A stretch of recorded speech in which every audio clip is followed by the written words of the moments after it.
Welcome to the SportsCapping.com podcast with free handicapping advice, odds insights, picks, and predictions to help you beat the sportsbook. And now your hosts, Jack Jones and Brandon Lee. You're listening to the SportsCapping.com free pick podcast. I'm your host, Jack Jones. We're headed into Week 11 NFL and Week 12 college football. Brandon Lee and I will give out our 6 free picks here shortly.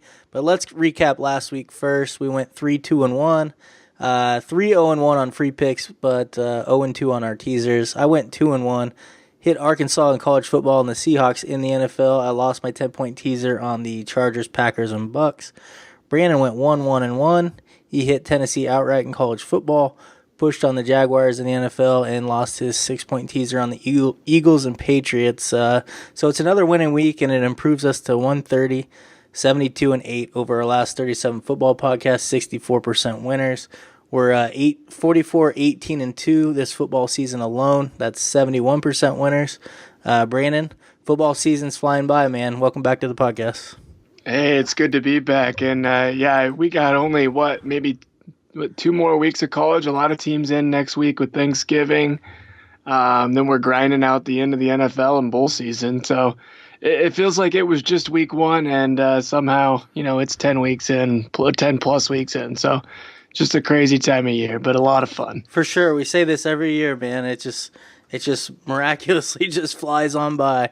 But yeah, it's our favorite time of year, and definitely, you can see why it goes so fast because a lot of action. Yeah, you got football games every single day now, so I think that's a big thing. Everybody loves football, and you got those weekday games, you got everything. So.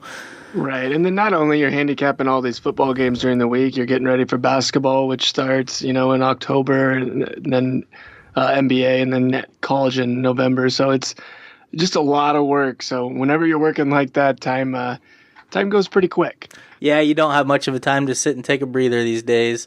I got one good beat last week on my free picks and one bad beat. Let's start out with a good break I got on Arkansas plus 13.5. I had Arkansas plus 14 in my pocket earlier in the week, but by Wednesday when we did the podcast, it was 13.5. So that's the line I released it at. Anyways, I'm sure many of you and Brandon saw what happened in that Arkansas-LSU game. Arkansas rallied from 24-3 down to get within 7 late, but then LSU drove into Arkansas territory in the final minutes. LSU broke a big run, and a guy went down on purpose at the 5-yard line because Arkansas had no timeouts left, and there was only 1 minute left. So I'm sitting there watching. I'm thinking they're going to kneel it since the guy went down. Nope. So they run another play, and I just start throwing shit. I'm so mad at this point. And the same guy, he gets the ball, runs down to the 1-yard line, takes another knee. Easily could have scored. So now there's 15 seconds left. They could easily take a knee. They don't.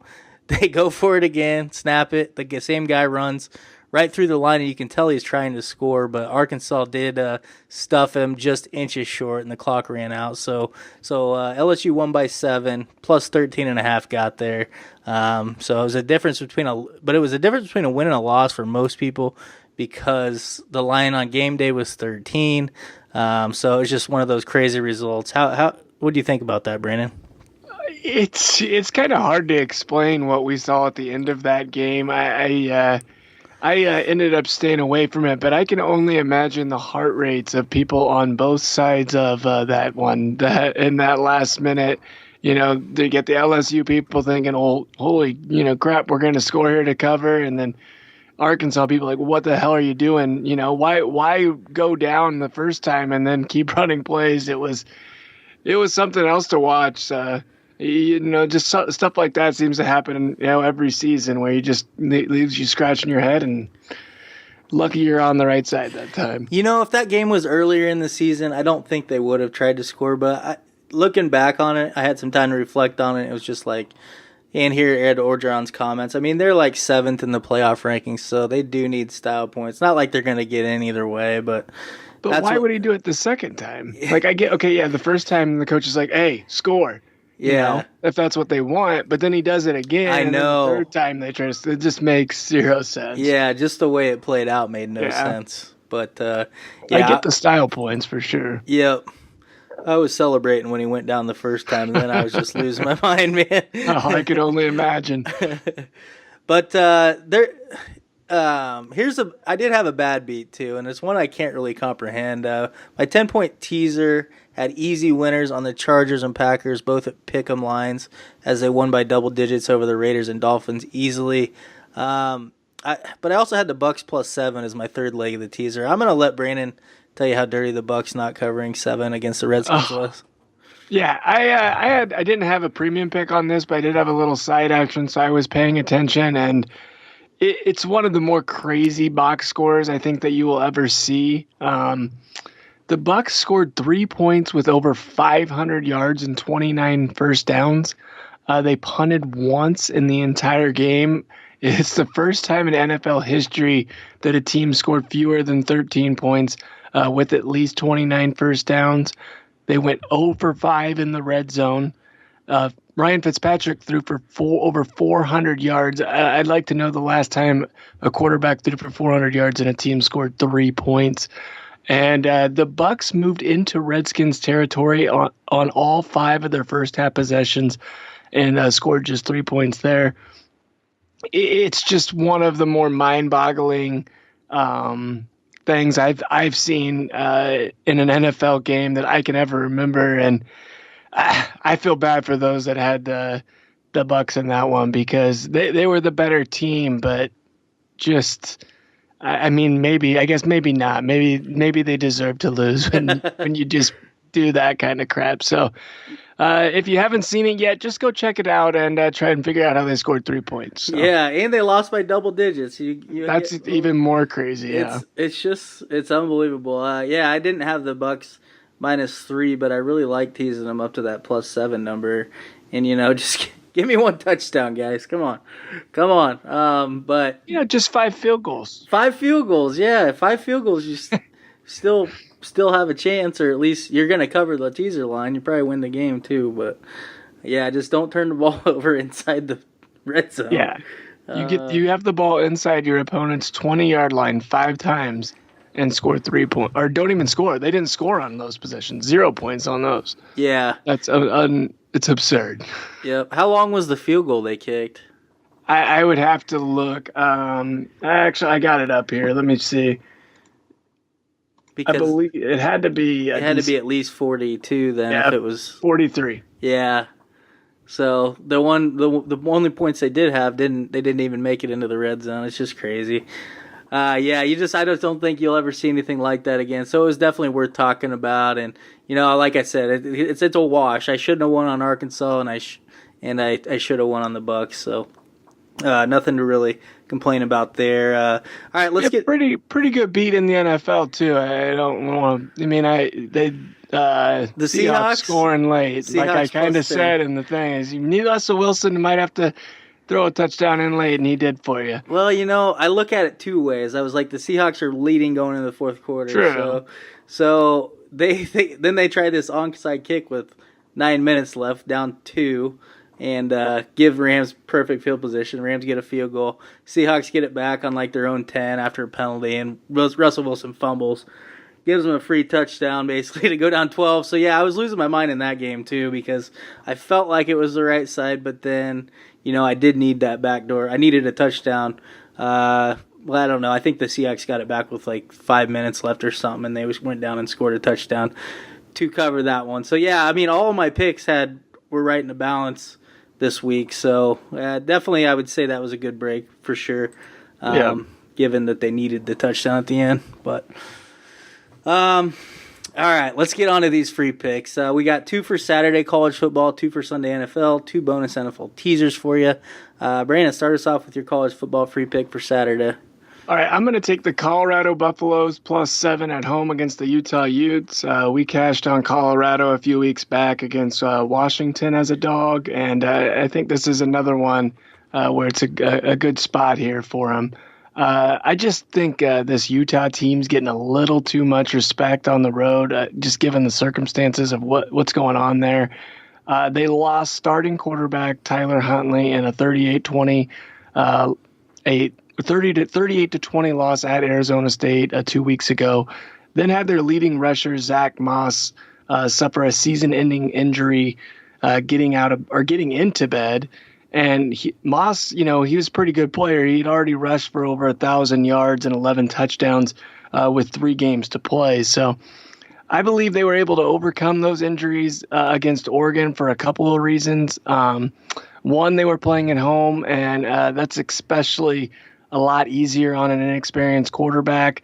The other thing here is the Ducks just aren't a very good defensive team, and they haven't really been the same since losing to Washington State, kind of ending their Pac-12 title hopes and playoff hopes as well. Since that game, they've gave up 276 rushing yards in a 44-15 loss at Arizona, almost 500 yards of offense to UCLA.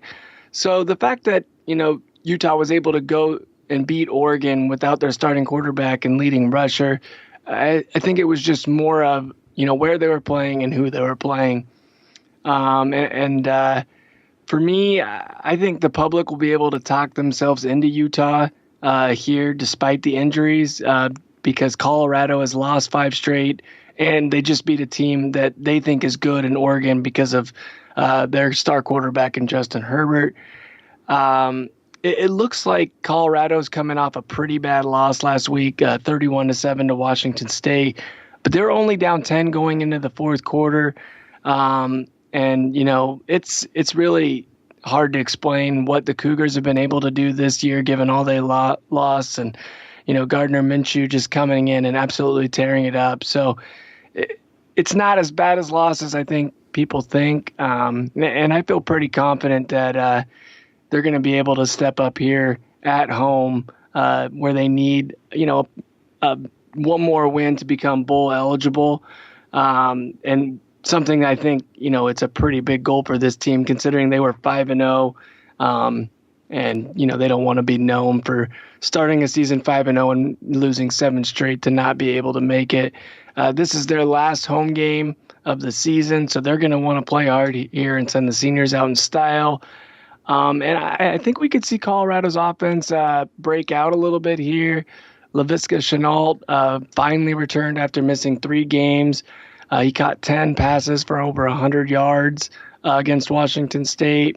And then Utah defense has been slipping of late. They're giving up 410 yards per game and 6 yards per play over their last 3. And they've given up over 275 passing yards per game on the road this year. I just think with the injuries for Utah, this thing should be closer to a pick'em. And I'll take Colorado here +7. And I'll once again sprinkle a little bit on the money line because I think the Buffs win this one outright. His sprinkle on Tennessee came through with ease last week against Kentucky, was it? Yep, that's right. Yeah, with ease too. I had a little bit of that myself, man. So good call on Tennessee. This one, definitely one thing that caught my eye was, Washington State was a 5-point favorite against Colorado last week, and now Utah's a 7-point favorite. So Washington State's better than Utah, especially Utah without Huntley and Moss. So why is Utah more heavily favored against Colorado than Washington State was? Makes no sense to me. I think you're getting extra value here because Colorado's lost 5 straight, and if I'm going to play this game, that's the way I would look at it too. The only concern for me is that Utah's in first place in the Pac-12 South and need a win to at least secure a share of the division title. And the Buffaloes just aren't playing that well right now, so that's my only concern. But I think you're on the value side here with Colorado +7. Right on. And I think they kind of like to shade the line towards the teams that are kind of like in that must-win spot, whether it be, a team that is their last, they have to win out to win a bowl game, or, they have to win this game to earn a share that and then you combine that with everything here with the 5 straight losses for Colorado and, Utah off a big win and sitting in first place. So I just feel like there's too much value here, and I'm glad that you would at least lean that way. Yes, for sure I will. I'm going to go with Baylor -2 against TCU at Baylor this week. Books have just been way off on TCU all season. They're 4-6 straight up, 1-9 against the spread. They keep getting respect, and I just don't get it. The Horned Frogs have completely fallen apart since losing to Ohio State in Week 3. They're 0-7 against the spread their last 7 games. Failed to cover by a combined 101 points. So the books have set their lines 14 points off on average the last 7 weeks. They even lost to Kansas outright. The defense was shredded for 52 points by Oklahoma, 47 by West Virginia. But it's the offense that's the real issue for TCU. They've been held to 17 points or fewer 5 of the last 7. Not going to cut it in the Big 12 where you need to score points to win. They lost quarterback Sean Robinson to a season-ending injury in late October. That was about the same time they lost their top playmaker, Kevontae Turpin, to a suspension. And, at this point, I don't even think TCU wants to make a bowl. They look like they quit in their 37-point loss to West Virginia last week. A few years back in 2013, they went 4-8, so it's not really unprecedented. Baylor should be motivated to get to a bowl here in Matt Rule's second season. They sit at 5-5. Certainly been one of the most improved teams in the country. I was impressed with Baylor last week against Iowa State. They lost 28-14, but realistically probably should have won the game. They had 505 total yards against a really good Iowa State defense. Outgained them by 150 yards. Quarterback Charlie Brewer, he got ejected from that game late, but the Bears got good news early this week when it was announced Brewer wouldn't be suspended. That's key because he's having a great year. He's got 18 total touchdowns with only 6 interceptions. TCU's 0-7 against the spread in conference play this season. I just think this one is as obvious as it looks, Brandon, and I'm not going to read into it too much. I'm going to take Baylor -2. Yeah, don't blame me here one bit. I got this one circled on my card as a potential play for me as well. I got a little extra rooting interest here for Baylor too. Need one more win out of the Bears to cash that 5.5 win total bet we gave out early in the year. So it's hard to explain and hard to believe that a Gary Patterson coach team could be this bad, but if they aren't going to show up against some of these bigger name schools that are ranked and playing for a bunch of, to get into the playoffs like Oklahoma and all that, I don't see them showing up against Baylor here. So laying less than a field goal, just don't overthink this one and back the Bears, guys. Yep, that's what I'm thinking. Hope not falling into a trap here, but I don't think we are. I just think, TCU is just getting so that it's a Gary Patterson thing. It's a history thing. They just the books just keep setting their lines off, man. I don't know what it is, but this one looks way off. Let's move on to the NFL. Brandon, what do you got this week? Yeah, I'm going to take the Indianapolis Colts -2 at home against the Tennessee Titans. I just think there's a ton of value here with Indianapolis laying less than a field goal at home. I think we're seeing a favorable line here because the Titans come into this one off a 24-point win at home against the Patriots, which also followed a 14-point win at Dallas on Monday Night Football. So the Titans, a team that I don't think many people were on, have really caught the eye, I think, of the public, and that's playing into this number here. I'll be the first to admit I didn't see the Titans beat New England. That's why I gave the Patriots out on the teaser. Unfortunately for me, I didn't know that Gronk was not going to be able to play when we did our podcast. If you look back over the years and at the numbers, the Patriots offense with Tom Brady is just not the same without Gronk on the field. And the Titans do have a very good defense, so that ended up being a really bad matchup for them. And, you had the Patriots also, they've got a lot of guys banged up. They were going into their bye week, coming off a big win at home against Aaron Rodgers and the Packers. While we don't typically see it from a Belichick coach team, that was a pretty flat spot for New England. And on the other side of this, that Titans desperately wanted to win for head coach Mike Vrabel, who made a name for himself playing under Belichick and shockingly won 3 Super Bowls as a teammate of Tom Brady's. Brady's still putting up ridiculous numbers, and here Vrabel is coaching in the NFL. So I think we saw a very similar type of effort from a bad team in Detroit earlier this season with Matt Patricia. In Detroit, they had a very equally impressive win against the Patriots, beating them 26-10 at home. Lions are currently 3-6 and pretty much out of the playoff race. So I'm not going to read too much into the Titans win over New England. And it's just simply, I just don't think Tennessee is as good as their 5-4 record. And I think coming off that win and those last two games, I think they're due for a letdown here against a Colts team that I believe is flying under the radar. Andrew Luck's proved all the doubters wrong after returning from the injury that cost him all of last year. People were saying he wouldn't be the same guy. It would take him time, to get back on track. He's thrown 3 touchdown passes in 6 straight games, which is the third best mark in NFL history, I believe, behind only Brady and Manning. Not 100% on that, but I know Manning's one of them. Either way, it's a ridiculous stretch here. He's completing a career best 66.3% of his attempts. He's on pace to also post his best QBR and overall quarterback rating of his career.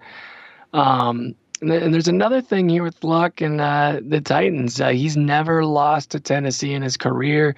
He's a perfect 9-0 straight up and 7-1-1 against the spread, with a perfect 3-0 record straight up and against the spread at home, where the Colts have won by an average of 13 points per game. And also going back to this being a letdown spot for the Titans, since 1983, there have been 42 times where a team has been a road underdog off an upset win by 14 or more, when that team is when dealing with a team that's basically a 500 team, winning percentage between 45 and 55%. Only 10 of them have covered, and the home favorite has won by an average of 11 points per game. I think everything sets up here for a Colts win, and the number here is right for me. So I'll lay the 2 points here and take my chances. Yeah, man, I think you nailed pretty much everything on this one. I like the Colts also. They're just so much a better team with Andrew Luck. They come in playing great, 3 straight wins by a combined 49 points. And I think the Titans are in an awful spot with all the former players, former coaches they had of the Patriots. They wanted that game so much. So, yeah, I just can't see them getting back up this week for the Colts. The Titans are playing really well, but you can expect that coming out of their bye these first 2 games. But I just don't think that completely overrides how bad they were the first part of the year. Started 3-4, where all 3 of their wins coming by 3 points. Still have all kinds of issues on offense. Even though they put up those big numbers the last 2 weeks, they're still 30th in total offense, still scoring just 18.7 points per game on the season. And I just don't think they're going to be able to keep up with Luck and the Colts here. Some great numbers you had there with Luck's against the spread, straight up records against the Titans. I'm with you on this one. Yeah, and another thing, it might just be a gut feeling. I just think teams that are built defensively, I just don't like them as much in dome games. I think the offenses fly around faster, and it's just a different atmosphere for them. And I just don't think defenses play good defenses that are built outdoors, and like your Panthers and your old Bears teams. I just don't think they're as good inside a dome, especially against a quarterback like Andrew Luck.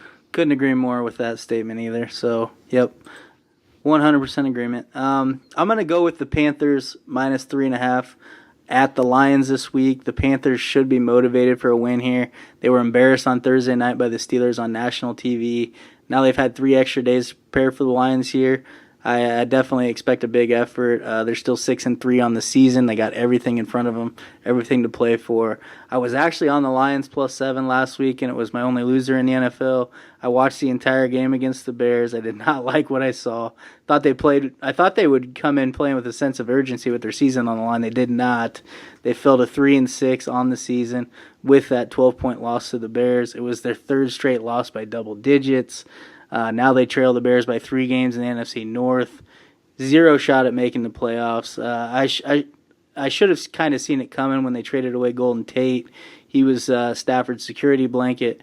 And without Tate, Stafford has looked lost. The Lions have one of the worst offensive lines in the league, so he's always under pressure. He's actually been sacked 16 times over the last 2 weeks. The Panthers have a dominant defensive front. They should really get after Stafford again this week. On the other side of the ball, the Lions have actually been even worse. They rank 28th against the run, giving up 133 yards a game, 4.9 per carry. 31st in passing yards per attempt allowed. They give up 8.9 yards per attempt. Both Cam Newton and Christian McCaffrey should have monster games here against that defense. Mitch Trubisky threw for 348 yards on the Lions last week, and he's not even that good. Detroit's top cornerback, Darius Slay, missed last week's game. Could be out again this week. There's just nothing to like about the Lions right now. I think this is a pretty short price on the Panthers. Yeah, I would agree here. It just seems like the teams that traded away valuable players are not playing well. Oakland has clearly thrown in the towel. They apparently did that a long time ago and are just playing for draft picks. But I think Denver lost their first game without Demaryius Thomas. And, Detroit's offense has been atrocious for, what it has been in previous years with Matthew Stafford. And the crazy thing is they've actually kind of got a running game going a little bit, and it still really doesn't matter. I think that was kind of their last chance last week against Chicago. And, the fact that they've got the Bears coming up again and just a few next week. So they could be thinking revenge on them and, maybe ruining their playoff chances and winning the title. But the biggest thing for me here is I like this spot for Carolina coming off that embarrassing loss to Pittsburgh on Thursday Night Football where they gave up 52. Don't read too much into that. Defenses really struggle on these Thursday night games, and the road teams at a very big disadvantage. I think there's only been maybe 2 games all season with teams playing on short rest that haven't gone over the total on Thursday night. So don't let that one fool you. If anything, it's going to make Carolina a pissed off team coming into this week, and they got a few extra days playing an inferior opponent. So the 3.5 might look good for the home team, but I think this thing should be closer to a touchdown just given the difference in talent here. Yeah, for sure. The Panthers were playing great coming into that game too. I mean, had been playing as well as almost anyone, starting out 6-2, and dominating the Ravens recently, and pretty much dominating everybody they've been playing. But yeah, you're right. Those Thursday night road games for the road team it's not good, and things kind of snowballed. And I think that blowout loss definitely maybe has this line less than it should be. Could be closer to a touchdown easily. So I'm hoping we got some value here, and I'm hoping the Panthers get it done for us. Yeah, for sure. All right.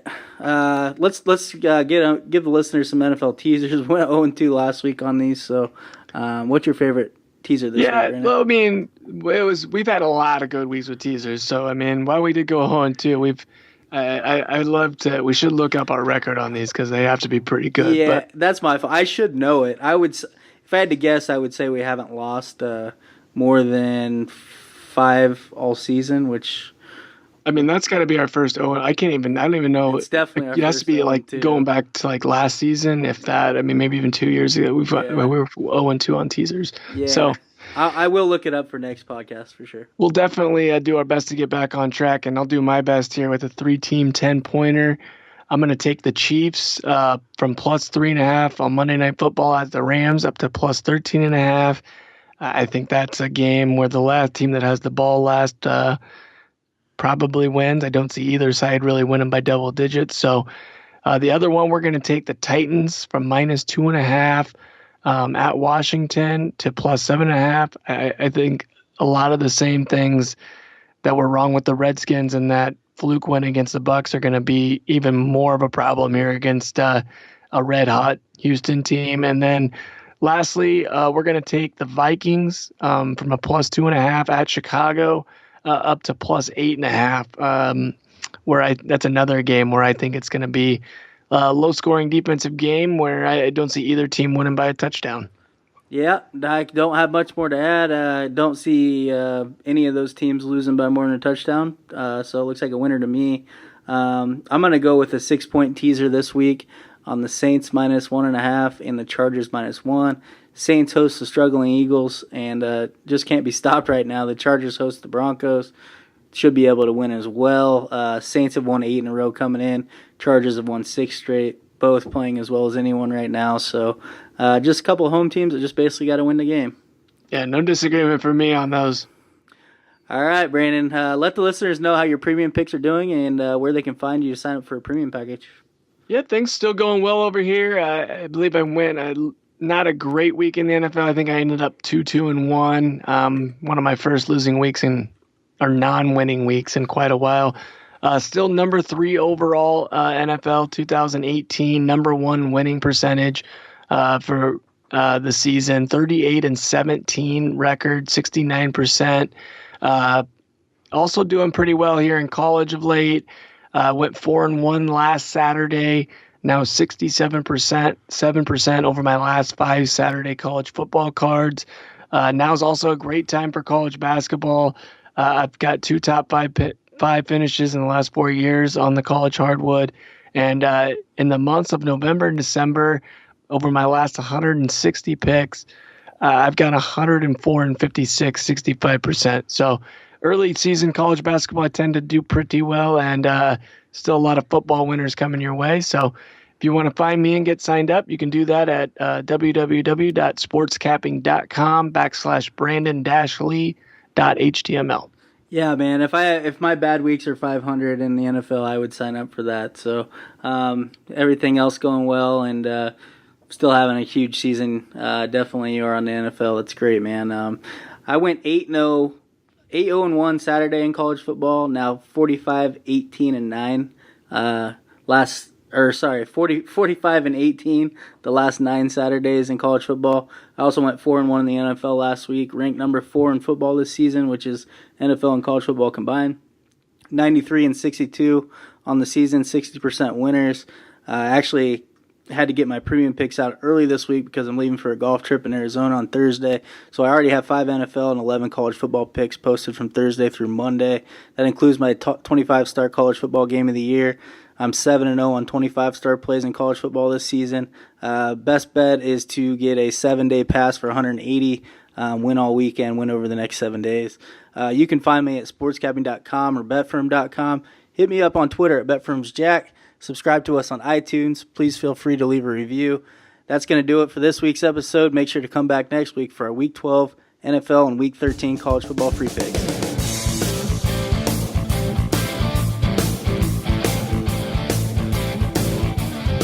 Thanks for listening to the SportsCapping.com podcast. For more free picks and predictions, be sure to visit us at SportsCapping.com.